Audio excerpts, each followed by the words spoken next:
Welcome back to Inqua News.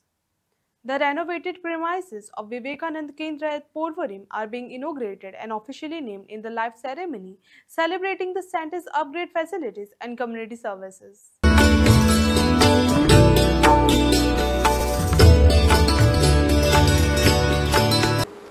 आज आपण एक ऐतिहासिक क्षणाचे साक्षीदार आहोत। गेली कित्येक वर्ष विवेकानंद केंद्राची स्वतःची वास्तू या पर्वरीमध्ये असावी आणि त्यासाठी कित्येक दिवस मला वाटतं वैयक्तिक वादविवाद असू शकतात, विचारांचे वादविवाद कधी असू शकत नाही आहे।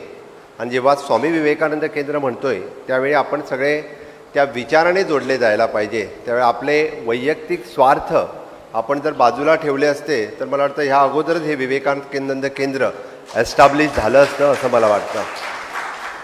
या ठिकाणी स्वार्थ कुणाला असू नये, कारण हे काम म्हणजे स्वामी विवेकानंदाने देशासाठी कार्य केलं आणि आपण तर कुठंतरी आपल्या स्वतःच्या स्वार्थासाठी इकडे तिकडे बघत होतो। पण काही का असे ना, श्री अभय बापटजी आणि बाकी समोर असलेले उपस्थित असलेले कितीतरी कार्यकर्ते ह्याने मध्यस्थी केली म्हणा, आम्ही पण थोडासा खारीचा वाटा उचलला आणि आपण एकदाचं हे स्वामी विवेकानंद केंद्र आज म्हणजे ज्या कामासाठी विशेष करून म्हणजे आपण श्रीमती शुभावती भोबे यांचं एक खूप मोठं योगदान, खूप मोठी देणगी मी तर म्हणेन फक्त केंद्रासाठी नाही आहे, ही गोव्यासाठी आहे आणि ती खूप महत्त्वाची होती, ती आपल्याला मिळाली। त्यासाठी मी सर्वात प्रथम शुभावती भोबे म्हणजे या ठिकाणी मी आत्ताच अभयजींना विचारत होतो की मला अगोदर सांगण्यात आलं होतं की स्वतः ते या ठिकाणी येणार आहेत म्हणून, पण आपल्या आरोग्याच्या ह्याच्याकडनं ते या ठिकाणी येऊ शकलं नाहीत।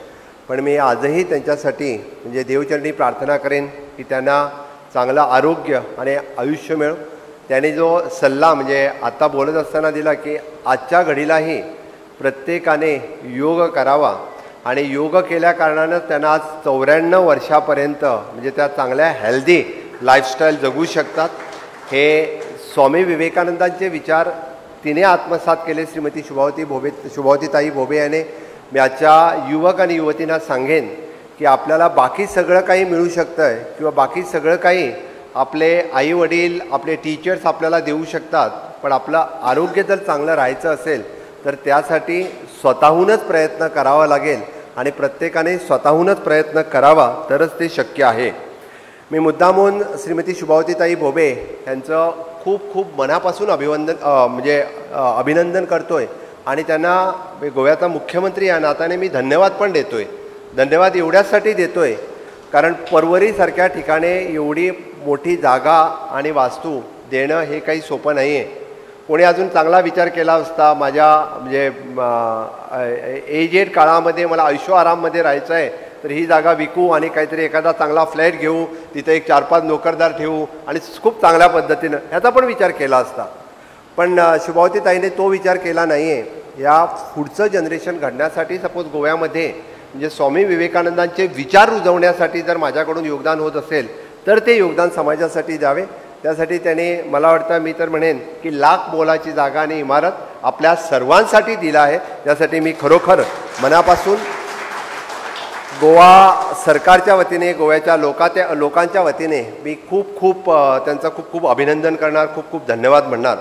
स्वतःसाठी जगणारे मरतात पण समाजासाठी जगणारे अमर होतात हे वचन आज सत्यात उतरेल हे तर मी नक्कीच सांगेन की आजच्या ह्या काळामध्ये मी म्हणजे स्वामी विवेकानंद भवन अभयजीने सांगितलं की स्वामी विवेकानंद गेल्यानंतर भारतामध्ये स्वामी विवेकानंदांचे विचार रुजावे यासाठी कन्याकुमारीमध्ये असलेलं त्यांचं स्मारक हे पूर्ण देशभर कशा पद्धतीने म्हणजे प्रेरित राहावं, दीपस्तंभासारखं राहावं यासाठी एकनाथजी रानडे यांचं काम आपल्या सगळ्यांना माहिती आहे आणि विशेष करून ह्या कामाचा उल्लेख श्री अभयजीने केलेला आहे।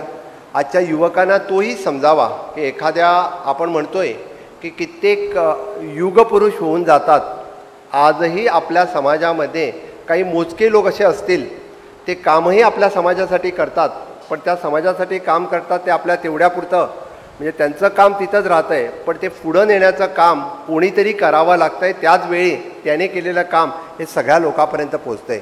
म्हणजे एकनाथजी रानडे यांची स्थिती तशीच आहे स्वामी विवेकानंदांचं काम हे पूर्ण भारतभर पोचावं म्हणून त्याने केलेलं काम म्हणजे विवेकानंदांचं स्मारक असेल किंवा त्यांचं काम त्याने पूर्णतः त्यांचे विचार म्हणजे पूर्ण भारतभर पोचवले आणि त्याच कारणाने आजपर्यंत युवकाच्यापर्यंत त्यांचं हे काम आपण सातत्यानं सगळ्या लोकांपर्यंत पोचवतो।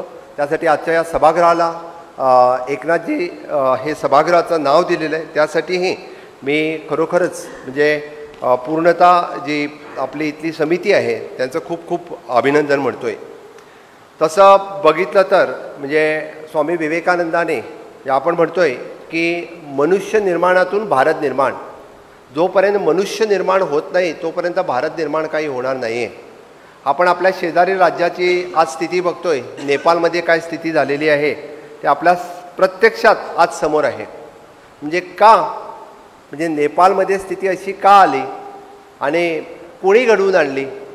जेनझेट याच्या तरुणांना म्हणजे आपल्या देशामध्ये त्यासाठी आपल्याला कित्येक म्हणजे स्वामी विवेकानंदांचे विचार आपल्याला प्रेरित करतात आणि त्यासाठी आपण राष्ट्रनिर्मितीसाठी पुढे जात असतोय। आपल्याला देशाला असा महान इतिहास आहे, कितीतरी विचारवंतांचा इतिहास आपल्याला लाभलेला आहे, म्हणून तर आपल्याला सातत्याने अशा पद्धतीने ह्या विचाराने प्रेरित ठेवण्यासाठी स्वामी विवेकानंदांचं कार्य हे सातत्याने अशा पद्धतीने प्रेरित राहील आणि नक्कीच स्वामी विवेकानंदांचं कार्य हे म्हणजे ईशान्य भारतात शिक्षण क्षेत्रात असलेलं कार्य हे अनुकरणीय आहे। आदिवासी भागामध्ये असलेलं आरोग्य सेवेतील त्यांचं कार्य हेही सदोदित प्रेरणा देणारं आहे। ग्रामीण भागामध्ये असलेलं त्यांचं कार्य हे विकासार्थ आहे। संस्कृत आणि भारतीय संस्कृतीचं शिक्षण वेगवेगळ्या केंद्रातून जे केलं जात आहे त्यातून समाज निर्मितीचं काम हे सातत्यानं होत आहे आणि सर्वात शेवटी ज्याला म्हणतोय आपण योग ध्यान व्यक्तिमत्व विकास अशा अनेक क्षेत्रामध्ये स्वामी विवेकानंदांनी जे कार्य केलं तेही आज काम सगळ्या युवकांना प्रेरणा देणारं आहे आणि त्यातनंच आपण म्हणतोय की मानव निर्मिती ही खरोखरच चांगल्या पद्धतीने होऊ शकते।